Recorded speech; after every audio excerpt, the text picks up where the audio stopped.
I stayed for years, knowing something wasn't right. But the moment I decided to leave changed everything. There comes a moment when you have to accept that somewhere along the way, you betrayed yourself, chasing an idea of life that was planted in you long before you even understood who you were. The belief that you weren't truly enough unless you were married, unless you had the picture perfect family, unless your life looked the way others expected it to. And for me, that realization didn't come all at once. It came in waves, in quiet moments I could no longer push down or ignore. I remember sitting at the kitchen table one night, long after everything had gone quiet. The house was still, but my mind wasn't. It was filled with everything I had been avoiding for years. I had my journal open in front of me, staring at a blank page, knowing that once I wrote the truth down, I wouldn't be able to pretend anymore. And when I finally did, my hand trembled as the words came out. I can't keep doing this. It wasn't anger. It wasn't even sadness. It was clarity. The kind that settles deep in your spirit and doesn't argue with you. It just is. The next morning, I stood in front of the mirror longer than usual. Not to fix anything on the outside, but to really see myself. And what I saw was a woman who had been strong for so long, she forgot what it felt like to be whole. Someone who had been holding everything together, but was falling apart inside. And I remember saying it out loud, even though my voice shook. I deserve more than this. That wasn't something I used to believe, but that day, I did. And when he noticed the shift in me, when he looked at me and said, "You've been acting different," I didn't argue. I didn't explain. I didn't try to make him understand like I used to.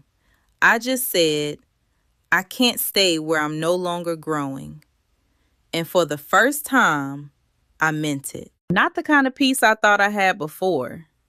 The kind I convinced myself was enough. But real peace.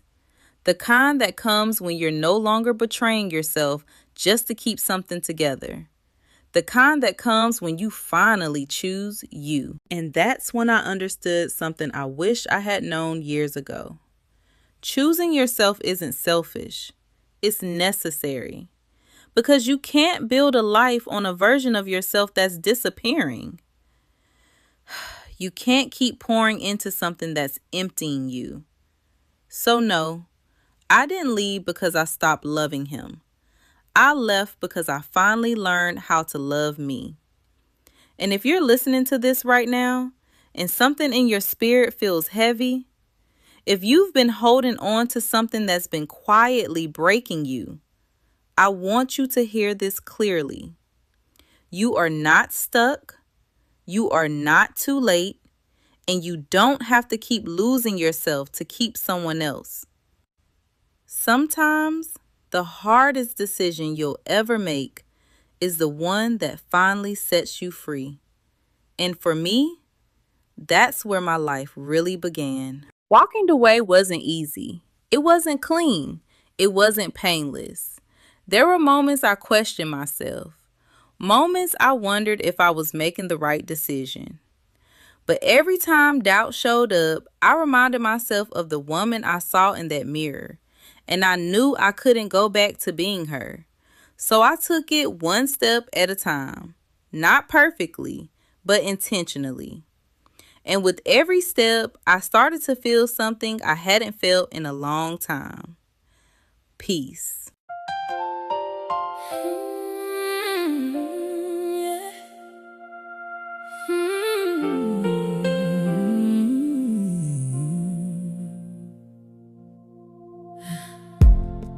I learned my name in the dark on a floor I could not stand on. Held my breath through the ache, smiling like it never went wrong. The same old pain kept its seat at the edge of every morning. But God was tracing my edges, saying, baby, keep going. And I felt that old weight fall little by little, hands up through the hurt, small steps. But I'm willing, if you can find me here, then I can start again with my heart still shaking.